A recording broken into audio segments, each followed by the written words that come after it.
Today's podcast is brought to you by Audible. Get a free audiobook download and a 30-day free trial at audibletrial.com/InGeneral. Over 180,000 titles to choose from for your iPhone, Android, Kindle, or MP3 player.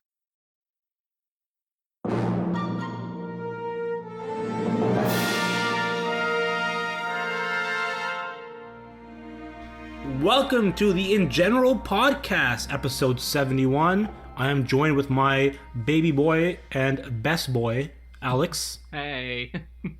This is a very special podcast for three reasons. One being I am shirtless. Two being I'm sitting on a exercise ball. And three, I'm joined with Alex the week before we go down to LA. Crazy. That's absolutely mental.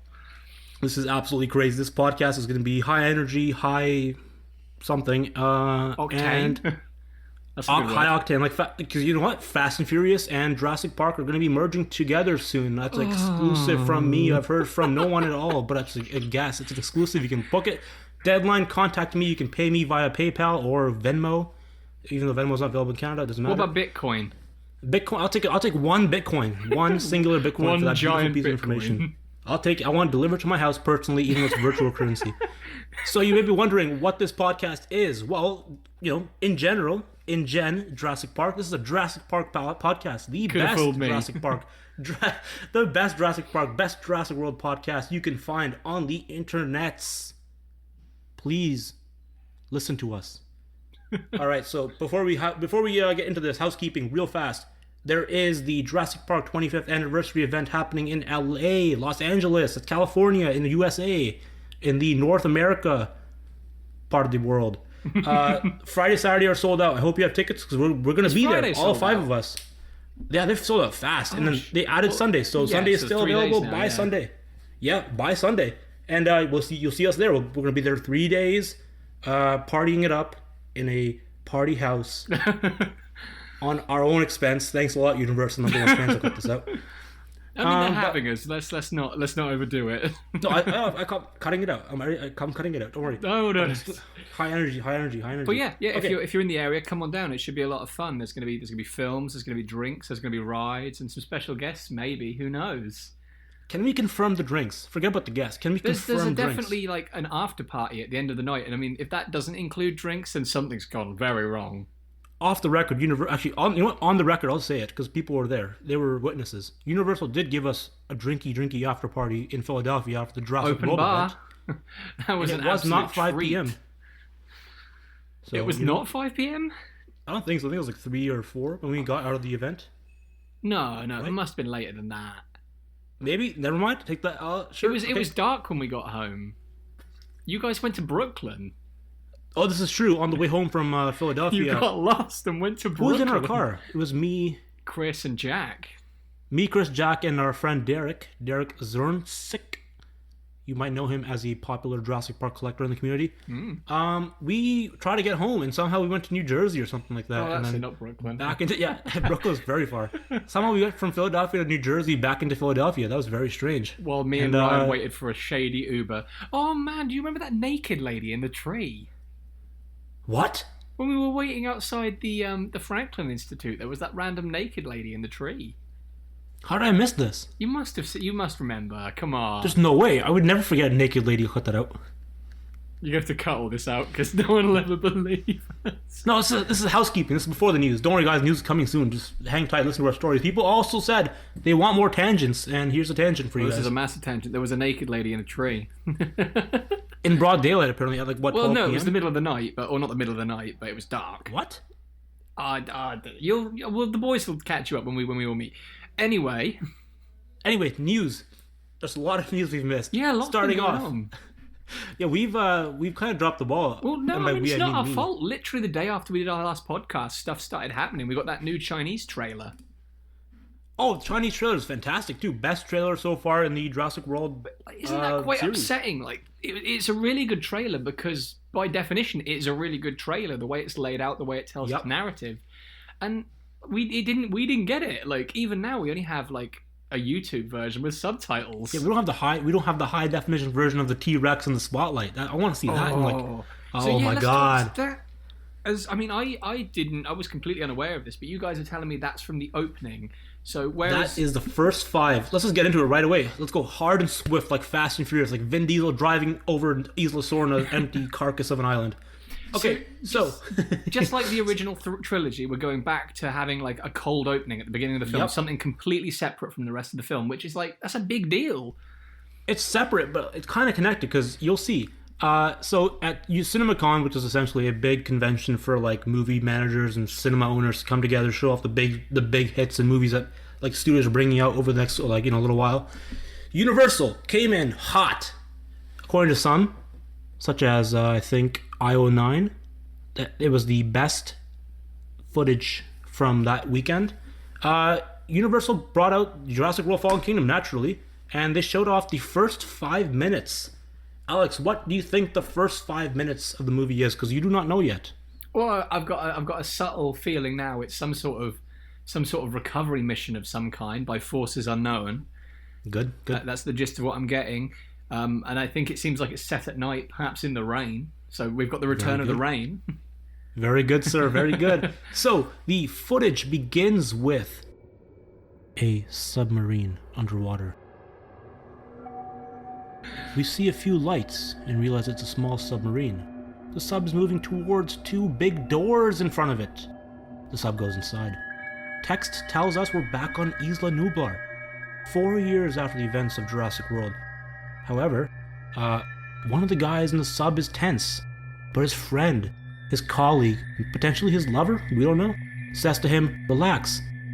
Anything that was in here would be dead by now," he says. The light seems to confirm that we see bones on the ground. And then the sub finds what it wants. The bones of the Indominus Rex, dragged to its death by the mosasaur at the end of the first film, Jurassic World. A claw extends from the sub, cuts a piece of tooth or bone, we don't know, from the Indominus, and it sends it up to the surface with a balloon. As the camera follows the balloon up, a crash of lightning reveals a huge shadow floating above. We find out that the sub was able to open the gate to the mosasaur paddock because they have a man on the surface hacking the system. He tells the sub to get out of there because he wants to close the gate. As they turn around, a giant eye opens right next to the sub. The film then cuts to the surface, where we see the light of the submarine underwater, and then suddenly it goes out. A helicopter lands to extract everyone, but the hacker is still trying to hail the sub. His friends, his lovers, we don't know. He doesn't want to leave his friends, they say. Interesting. But as he's working, the men in the helicopter see something moving in the tree line. Where have we seen that before? The Lost World? Maybe? I don't know. What's coming? We don't know. Spinosaurus? Who knows? They begin to scream to the hacker's attention. Lightning crashes among the trees. The T-Rex. Finally, the hacker turns around and sees the T-Rex. He screams. He starts running, but the helicopter is already taking off. Oh no. The T-Rex smashes the device to close the gate as she's running after the hacker. And the helicopter drops a ladder for him to climb up. Things are getting tense. The hacker jumps on the ladder and begins climbing. Wind and rain are blowing, making the T-Rex keep missing the ladder. She bites the ladder, and the guys in the helicopter are not having it. They're not having it, man. None of it. They scream. They yell to cut the ladder off, sacrificing the hacker. So much for friends or lovers. There's a divorce happens. It's going to be a dirty talk after this. Until finally, the T-Rex bites off the bottom part of the ladder, and the hacker is safe to climb up. Which, of course, is exactly when now the mosasaur really jumps out of the water and eats him before he gets in the helicopter. That was like really intense. You really sold that. Well, I'm sweating. You should go into audiobooks or something, because I swear I was just like really captivated. Thank you. What what do you think of that footage? What do you think of, like, how's that sound to you? Because that's the first time you're hearing of it. That sounds absolutely. I mean, that's intense. I mean, I kind of wish like I didn't know as much as I do now. Like, I kind of wish I was seeing some of that for the first time. But even so, like, I feel like it's just going to be really, really intense, and I can already see how honest trailers are going to cut together the balloon with something from It. I guess. I don't know. but yeah. What I like about this is, like, we know what the scene looks like roughly, because we have 2 shots now. We have the T-Rex chasing Mr. What we have figured out is a character named Jack, played by some sort of British actor. It's on IMDb. You can look it up. Okay. He's like kind of like a minor role, but he's like not an unknown actor. Like he has some decent roles out there. So it gives an indication that like this is gonna be kind of a, I don't know, maybe an AJ type character in terms of like scope, in terms of having a character like. And then this is exactly what I've wanted from a Jurassic Park movie since I was a kid. Since like I was hoping for Jurassic Park 4 to be whatever it came out to be. This is like in the dark, dilapidated buildings around them, a small group of people being chased by T-Rex. You can barely see the T-Rex in the light of the helicopter and the lightning. It sounds intense. It sounds incredible. This is what J.A. Bayona brings to the Jurassic franchise. And I think no matter what happens, this movie is going to be the most beautiful and perfectly shot Jurassic Park movie that we will ever get. Oh, for sure. I mean, like, we caught a glimpse of the T-Rex coming out of the dark, didn't we? And was it in the Chinese trailer or the final trailer? It was one or the other. I think there's Chinese and Japanese trailers. And that was just stunning, wasn't it? The way it almost felt like it was taken. If you ever ride the Jurassic Park rides, the way the T-Rex when the head comes out at the end, from the waterfall, it's just like, oh my god, fuck. It's scary too, because like the T-Rex has never looked more scary than that, in my opinion. Even Jurassic Park, like Jurassic Park, I completely agree. You're right. Like, yeah. All the other arrivals of the T-Rex have been quite slow. Like, it kind of is there, and like even in Jurassic Park, you see it behind the fence before it breaks out. Yep. But this is just somehow very sudden, and but not quick. I can't get my words like right for this. It's gonna be perfect. It's literally the perfect opening to a Jurassic Park movie. I think it's gonna rival the opening to Jurassic Park. I think it is. Maybe. Speaking of Jurassic Park, we now know the runtime, because Jurassic Park has runtime. Well, Jurassic Park has had a runtime for like 25 years, Aziz. Exactly, and Jurassic World now has a runtime according to UK cinemas. The runtime is 2 hours and 8 minutes with a rating of PG-13 for intense sequences I'm of pretty science pleased fiction, with that. violence, and peril. That's a good runtime. Like, that's solid. You think so? I think so. What was it? JP was only 122.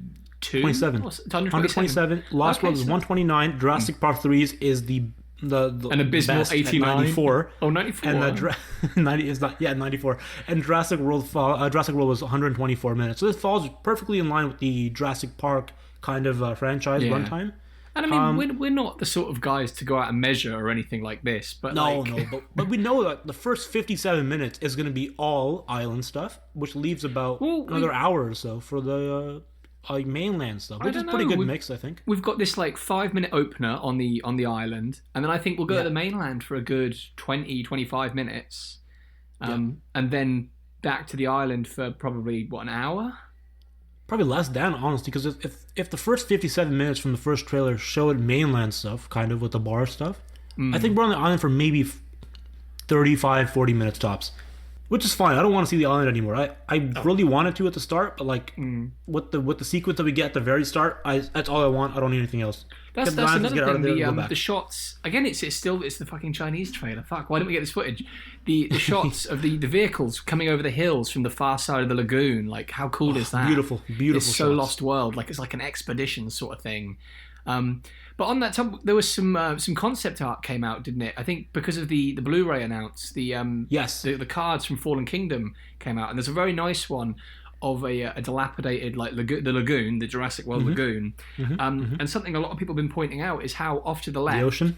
There's there's a gate now that we haven't seen before that leads onto the river, and like it's long been speculated that the lagoon was built on where the river used to be.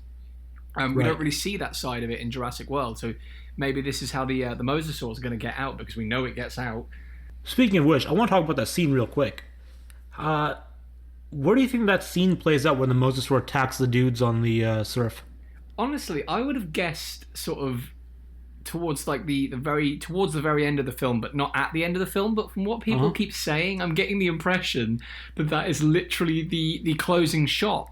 And I can kind of see it. I can imagine after the sequence plays out at Lockwood's Manor, where all these dinosaurs get loose, that we cut back to these courtroom scenes with Jeff Goldblum, and he's doing his monologue saying that genetic power has been unleashed and there's no putting it back in the box and all that, and we're cutting over a montage of like an ankylosaurus running down the highway and like a trike in the woods, and then the very last thing we see is this mosasaur coming through the through that wave, and then we cut to black, and that's the end of the movie. And I mean, we've heard the score cue from Michael Giacchino from the end of the movie, and it's so intense, like it's a proper like da da da da da sort of.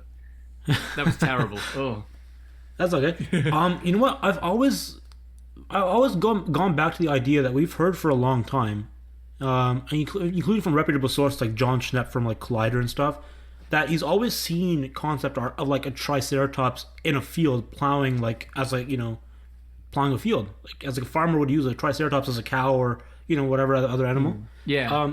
I think this movie is gonna like you said, it's gonna set up the way that dinosaurs are now loose.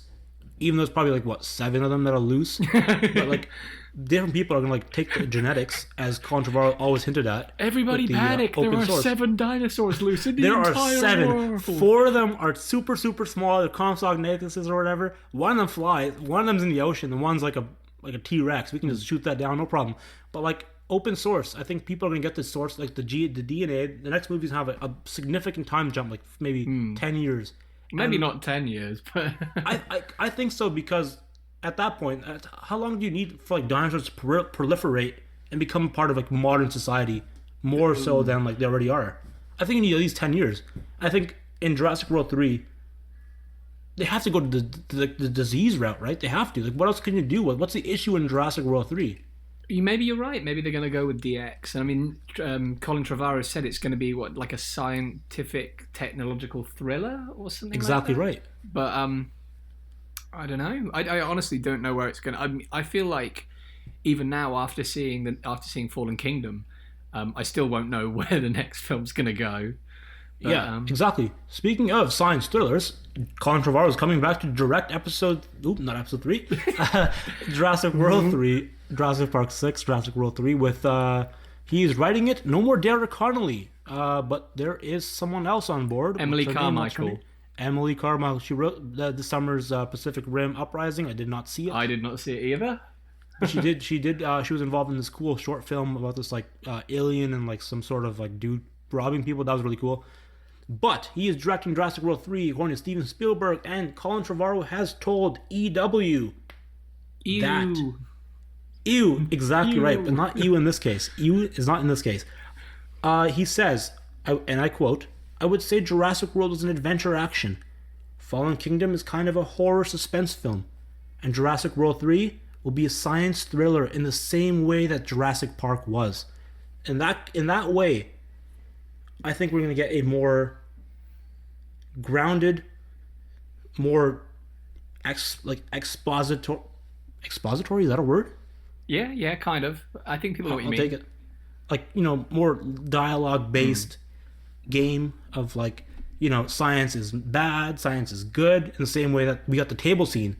I think Jurassic World 3 will have the table scene for the franchise. Hopefully involving our best friend, fan of our show, I think, hopefully, Jeff Goldblum, and Alan Grant, played by Sam Neill, and Laura Dern, if we're lucky. I mean, Laura Dern, she wants to do it, and she's big right now again. Like with Star Wars and everything, she's on but she's always been big though. Of course. She never went away. But like even now, like she's back in the mainstream again. For sure. I'm trying to think, like, because I feel like I see her in something every year, but then I'm like, well, I haven't seen Laura Dern in a while because it's usually quite a. But she's always like nominated for like a Golden Globe for her work in like a TV series or something. She's like a really good actress. I think you pull the Jurassic Park 3, you bring her in, but you don't give her a small role. You make her married to Alan Grant, aka Mr. Sattler, and then they have a kid. Charlie is wherever, he's with the dad now. Who cares? We don't care about him anymore. And they have a young man named Asees Grant Sattler, or Sattler Grant, named after me. You heard it here first. That's right, Asees Sattler Grant. Pivotal character in Jurassic World 3. The next hero for the Jurassic Park reboot. My God. Speaking of Jurassic Park, though, Jurassic Park has a 4K, finally, Blu-ray release coming out. And guess what? It is scanned from the original camera negative, alongside the other 4 movies being scanned in 4K. But this is the big one. Jurassic Park in 4K from the original negative. Hopefully, a brand new color gradient, please. Well, this is the thing. I mean, we don't necessarily want brand new. We want the original because it's never been the same since the first home release. I don't remember what it was like on VHS. Oh, neither do I. The DVD. I mean, it had a lot of noise reduction. It was really really grainy and it was very washed out. And then we got the Blu-rays, and they were the same. They were very, very washed out and very, very. I think they'd had some noise reduction done. Flat. But yeah. And then we got the 3D JP in 2013. Yes. Yeah. I mean, that has a nice color tone to it. It's definitely an improvement. But it's very too warm. I think it's too dark as well. It's a bit muddy, isn't it? A little bit. Yeah. I agree. It's good. It's good. It's an improvement, but it's still not quite the original film. So what's exciting about this is we finally get to see like those true colors again. Like Hawaii is gorgeous and it's rich and very saturated, and that's what we want.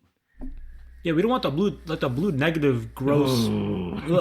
That's all over Jurassic World and some of the Fallen Kingdom stuff. But some of it looks pretty warm too, so I don't know what's going on there. But either way, we're all excited about that. Do you even have a 4K? I don't have a 4K TV. No, I don't even like. Oh no, my TV is HD. I tell you what, I tell a lie. My computer is 5K. I don't even know that's a thing. Thanks a lot. Making me look bad on the podcast. Cool. But yeah, I can't watch Blu-rays on that, so it's a bit of an issue. Well, my Xbox can handle 4K, so I'll take that. But I gotta buy a 4K TV once I become a man. Well, we're just gonna have to move in together and go halvesies, go Dutch.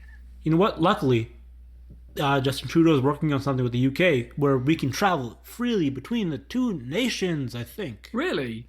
I mean, that's fantastic. I'll come and see you all the time. Unfortunately, Jack's moving to Canada, but like he's doing it at the worst time because this is before all the UK Canada stuff gets figured out. So he has to pay all these fees and shit. I think it'll be awesome when Jack moves to Canada because I think it'll be easier for me to see him than it is here in the UK. Why? I've spent. Oh, you're right. You're right because he lives on an island. You're not right at all. You're the same continent, same piece of land. It's weird because obviously me and Jack live in the same country, but I've seen him more outside of this country than I have inside of this country. If that makes sense. So once. Well, yeah, but it'll be twice after LA, and I won't even see. Oh, yeah, I won't. You'll see him like in like couple weeks after LA with the heist. The heist.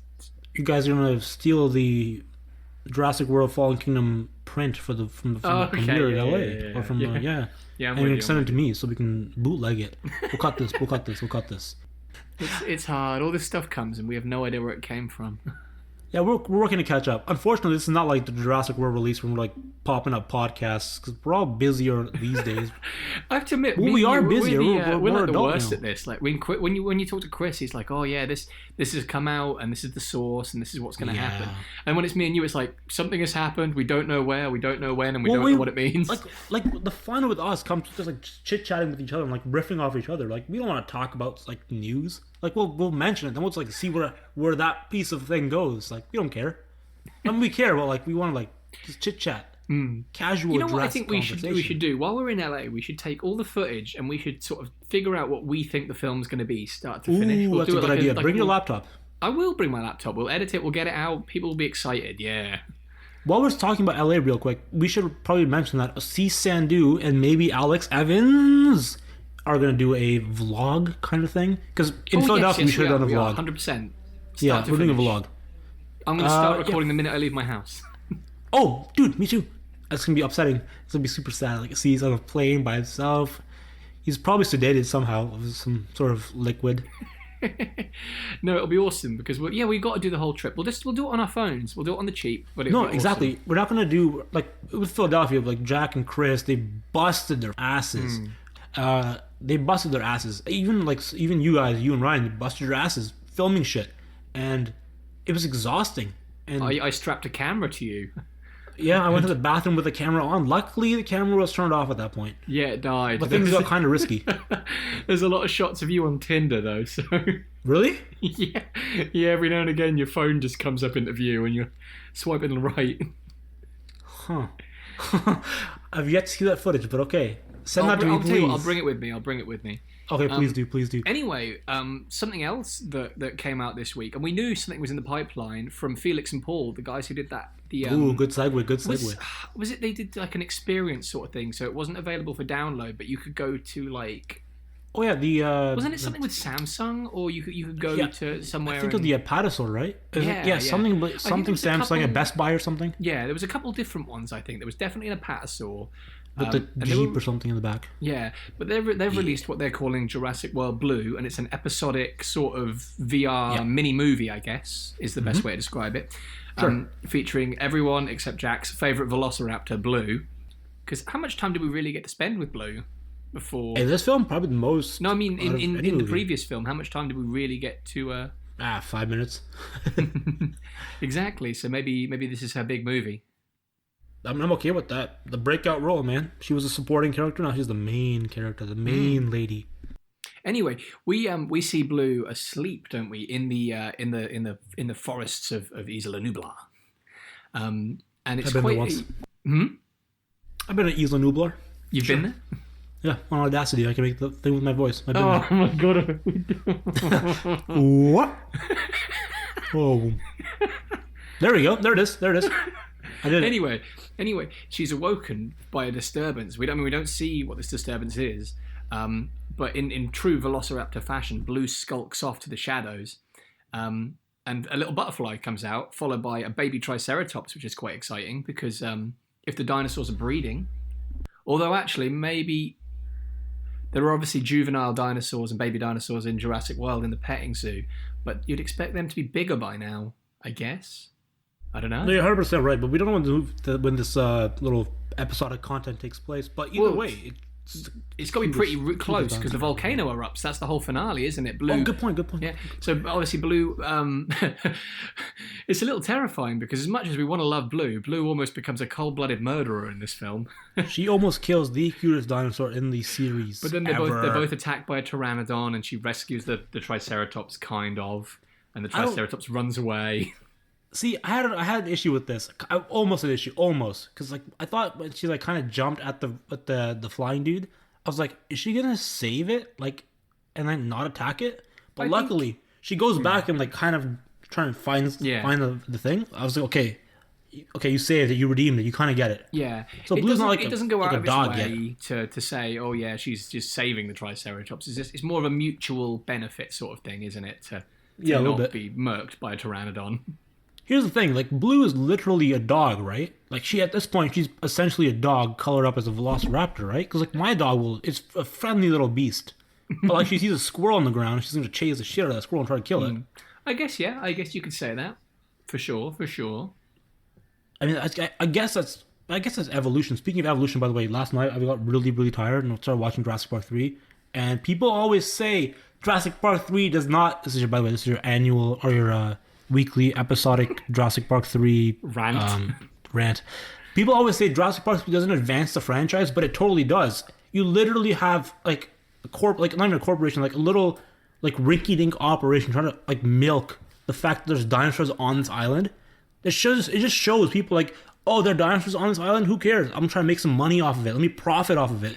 That advances. You're right, because that's completely that's the entire point of the franchise: greediness and like profiting off dinosaurs. How the Lost World ends. I mean, the Lost World ends with this big question that the world now knows there are dinosaurs again. Exactly. And I mean, there was if you read the original script, it ends with Malcolm and Sarah on the SS Venture going back to Sauna. And Malcolm says something really dramatic, like the whole world. This is how the whole world changes, or something like this, something like that. And Jurassic Park 3 kind of sets up this whole living in a post-San Diego incident world. Like, it's kind of interesting how, like, paleontology's taken a dive and all people want to know about is Jurassic Park and the dinosaurs. And you've got these people, like you said, profiteering off them. Exactly. And you have people like Udesky, like, I thought there was only one dinosaur island and shit like that. Like, it just, the legend of, like, what? It's so cool. It should have been called Jurassic Park 3. It should have been called like Jurassic Park Side Story 1 or something like that. I don't know. Either way, it's really cool. But that's enough for the Jurassic Park 3 talk. That's for LA. That's when I bombard you guys with my Jurassic Park 3 knowledge. Okay, so wrapping it up with the Jurassic World Blue stuff. There's I don't know how many episodes there's going to be, but currently there's one. You can download it for the Oculus Rift right now.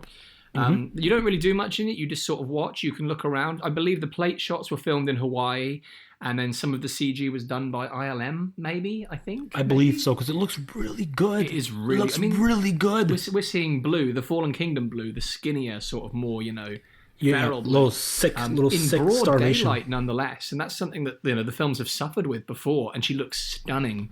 So even the baby trike so in the try-on so good. But that's out now. Check it out. What else is new, Aziz? What else is going on? Well, if you're like me, you do not like pop figures, but you did buy the Jurassic Park pop figures. I know I did. I bought the Alan Grant and the Nedry. Oh, see, I've got the Alan Grant, the Hammond, and the Malcolm. I haven't bought any of the others yet. See, I want a sexy Malcolm. Who doesn't want that? That's the one you want. Bad. That's got. I've never seen it. We don't have Target in Canada, so it's a hard thing to come by. But pop vinyls are very popular. Obviously, super cool, super well detailed, and whatever. These ones are, at least, aren't they? They've really, really gone all out. They're incredible, yeah. It's like each character has got like an object with them, and they're really well done. Yeah, the standout obviously has to be Stiggy Moloch. Like the detail on that guy is incredible. Stiggy Moloch look? Like, I feel like the Stiggy Moloch's going to have a really cool sort of set piece scene in the film somewhere. Maybe during the breakout. Wu's lab. It's got to be because they have a Lego set dedicated to literally Wu's lab or like the Wu thing and like the Stiggy Moloch. I bet it's the only Lego set I've bought so far. So here's a question for you. What is Wu up to? I mean, we see him leering over what I assume is the piece recovered from the Indominus. Yeah. And then later talking to Rafe Spall's character, Eli Mills. I can't remember what he says. I think it's like I designed her or something like that. I designed it. Like I think referring to the Indoraptor Indominus or something. Something like that, yeah. And then I don't know what's his game plan, man. It has to be military dinosaurs. I've always said this. I've always said it. Military dinosaurs. I'm going to tell you right now, Indominus had human DNA, and Indoraptor has human DNA. It's going to be Zara's DNA, or if they want to go like super like James Bond with it, it's going to be Wu's DNA, or maybe even Hammond's somehow. I could get. You never know. Putting a bit of himself in. That's kind of fucked up, but in an interesting way. Like it fits with the sort of the character they're changing him into, but exactly. But it kind of works too with the entire like what they wanted to do with Jurassic Park 4 the entire time with the human dino dogs, and like I think that because in a way that dino human dog thing kind of worked its way into Jurassic World, it's kind of working its way into this movie too in a way. So I think it kind of makes sense that one of these dinosaurs is going to have human DNA in them eventually. I mean, why wouldn't they? Right? Yeah. No, I mean, I get it. At this point, why not? It is a logical step, but it's one of those things I don't think people want to see it. Dinosaurs are cool enough. Yeah, but imagine a dinosaur with human DNA. That brings up like another level of ethical issues that are aside from DNA. I mean, aside from dinosaurs. It's like, what can we do with human DNA? I don't know.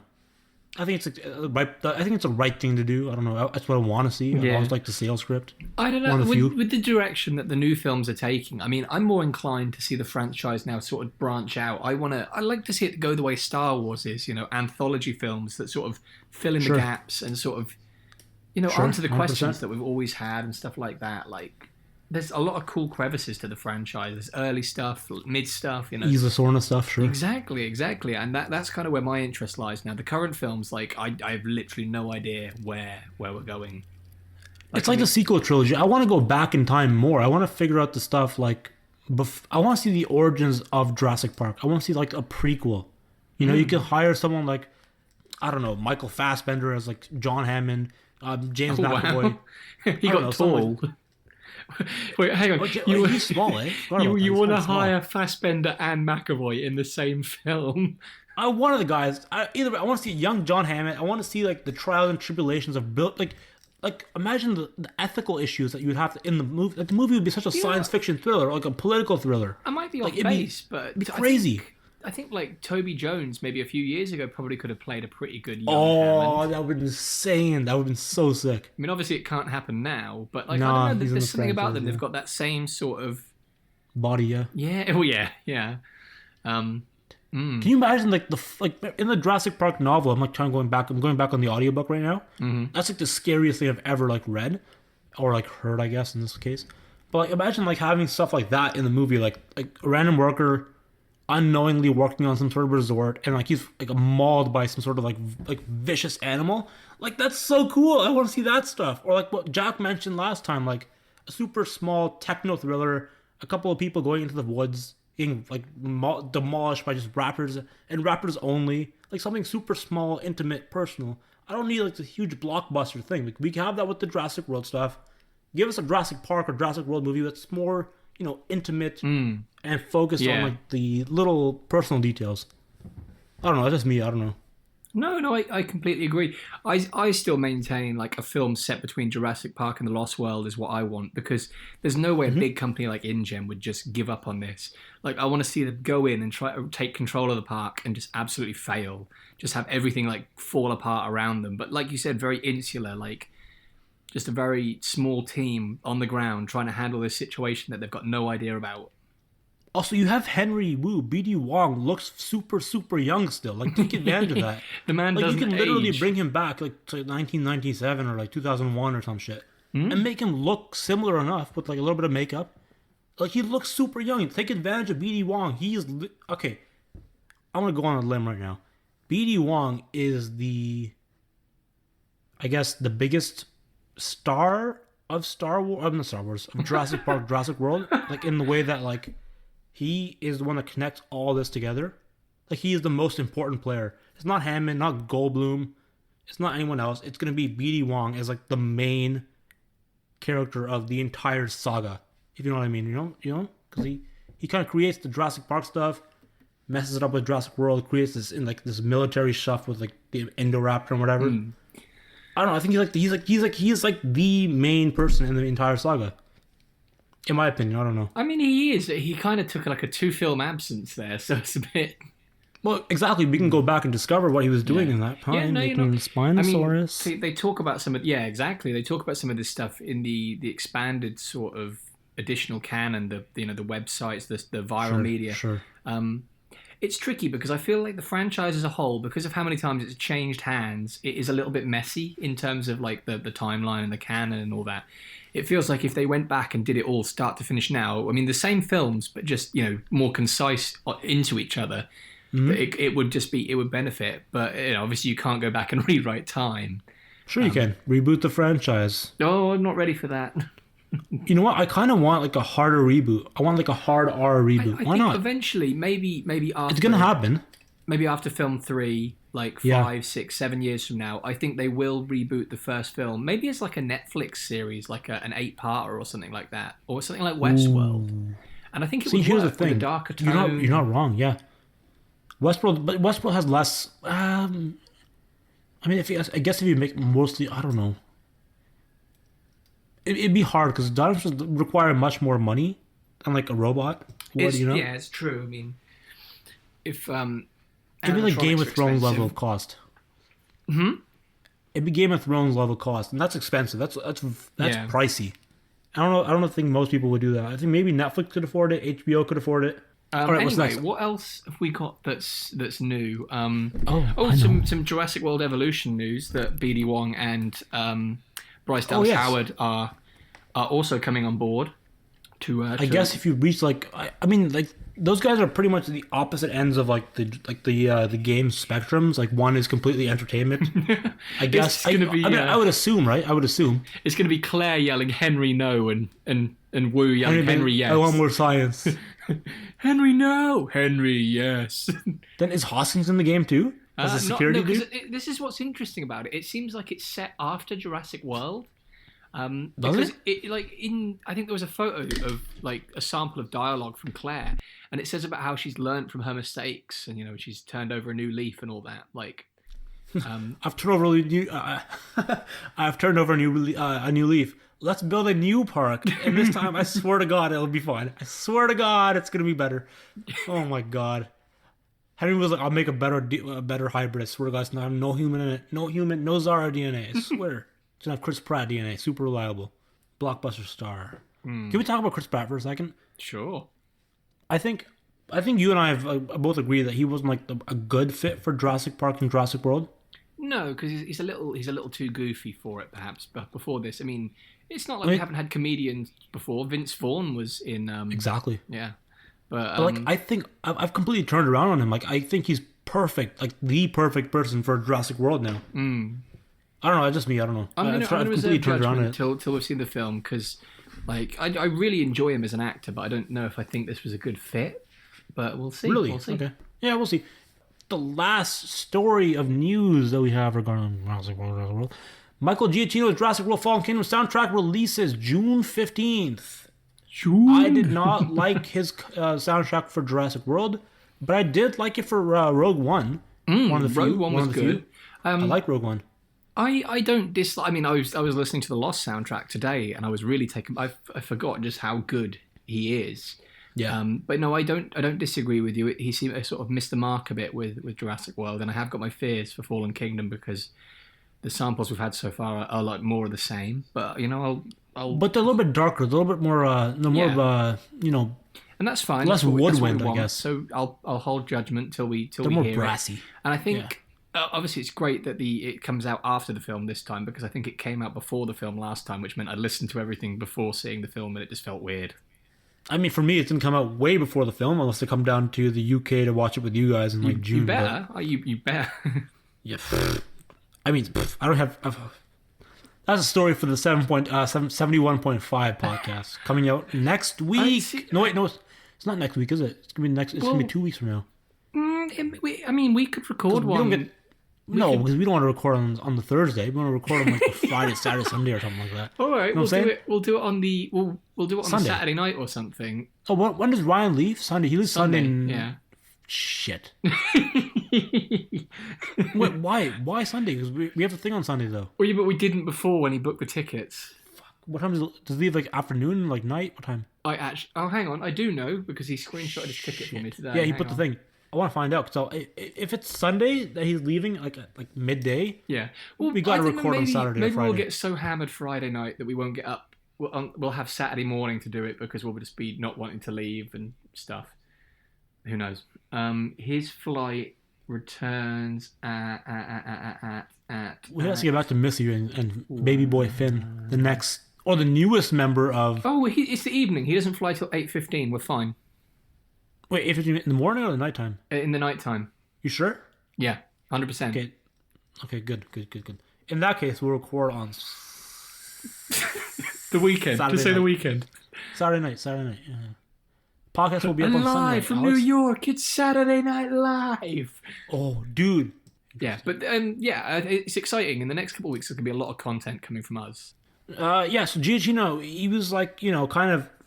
He had like, as Ryan said, that kind of like cartoony. How did it go? Like the main Jurassic World theme with like the really weird woodwind instrument that they used. I don't know what it was. Maybe I think it was woodwind. I don't know. Either way, the point is there's more of like it's deeper. It's more brassy, kind of baritone in this. I think. Yeah, maybe it didn't quite blend as well. I think maybe. I think, to be fair, Colin was kind of more of a newer director by that point. Like he hadn't had much, experience, I guess. So we'll see. Maybe J.A. knows exactly what he wants. He's gonna talk to because Michael Giacchino is literally. Did he win an Oscar? I think he's an Oscar winner, right? Yeah, he won an Oscar for Up, which is an absolutely delightful score. Yeah, he's not bad. So maybe with the right notes, do this. I want this at this point. We'll get a good score. I think we will because J.A. Bayona knows exactly what he's doing. He's not made a bad movie yet. He hasn't made an average movie yet. All his movies have been literally. I love The Impossible. No, hang on. I haven't seen The Impossible. I love El Orfantanto, The Orphanage. El Orfantanto? Yeah, El Orfantanto. Fantastic movie. I studied that at film school and I absolutely adored it. Which is quite an interesting film because you go in thinking it's a horror film, and to be honest, it's not really a horror film, is it? No, but you come out and you're like, oh, that's not what. But obviously, most of the film you watch thinking it's a horror film. But it's tense though. It has the tense elements, yeah. Yeah, A Monster Calls, which I adore again because it's so sweet and endearing. I mean, I know a lot of people. I know a lot of film students who don't like it, but I really connected with. I don't know. They're always just like, oh, it's just kind of weird, meh.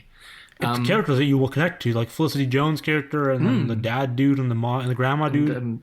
The Sigourney Weaver, called Lewis McDougall or something like that. I think so. He's fantastic. He really is. He was good. I liked him. Yeah. And it's just such a well put together film. Like there's a lot. Super sad though. There's a lot of levels. Like that when you realise that his granddad was Liam Neeson. That's pretty cool. So I think that's pretty much it for the news. I'd be a bad person if I left without some Star Wars dialogue from the greatest Star Wars movie ever made. You're with him. You brought him here to kill me. Let her go, Anakin. Let her go. You turn her against me? You have done that yourself. You will not take her from me. Your anger and your lust for power have already done that. You have allowed this dark lord to twist your mind until now. Now you've become the very thing you swore to destroy. Don't lecture me, Obi-Wan. I see through the lies of the Jedi. I do not fear the dark side as you do. I have brought peace, freedom, justice, and security to my new empire. Your new empire? Don't make me kill you, Anakin. My allegiance is to the Republic, to democracy. If you're not with me, then you're my enemy. Only a Sith deals in absolutes. I will do what I must. You will try.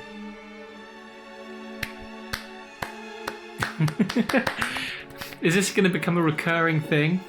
Listen, man, people say they wanted some more tangents, they want some more Star Wars dialogue, and I'm going to give it to them, okay? I'm going to give it to them hard and swift. Give the people what they want. This is... There's no Jack, there's no Chris to stop me now.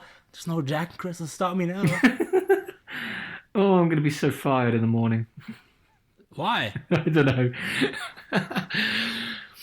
Cool. Well, I guess that was episode 71. Stay tuned for episode 71.5 coming out in literally less than 2 weeks. It'll be not this weekend, the next weekend. Yeah, maybe. If Jack, we'll edit on the fly. Wait, are we going? Wait, what's this weekend? Next weekend. Not this weekend. Next weekend. But I guess we won't do a live cast again after the last. No, we will. Time. I promise you. I don't care what Jack says. I don't care what Chris says. I'm doing a live cast, and they're going to be in it. So follow us on Facebook, Jurassic World. No. In general, what the fuck's it called? Jurassic Outpost on Facebook. Follow me on Twitter at Aseesman. That's ASEESMAN, not Asses Man. Follow Alex Evans at part-time_hero.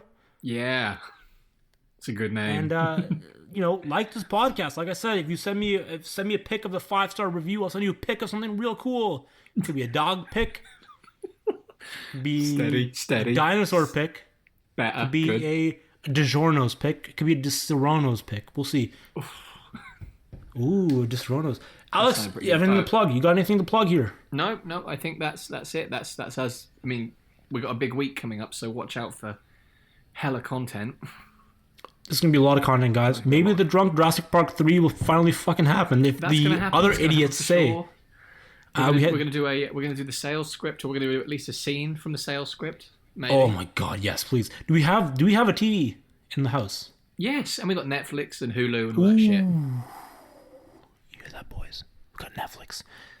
So stay tuned to all of our feeds. There's gonna be a lot of pictures, videos, content, snaps, Snap stories, Instagram stories. Do we have a lot Snapchat? Of Facebook? Is that a thing? Do we have an I don't have Outpost Snapchat. I don't know. I'm too old.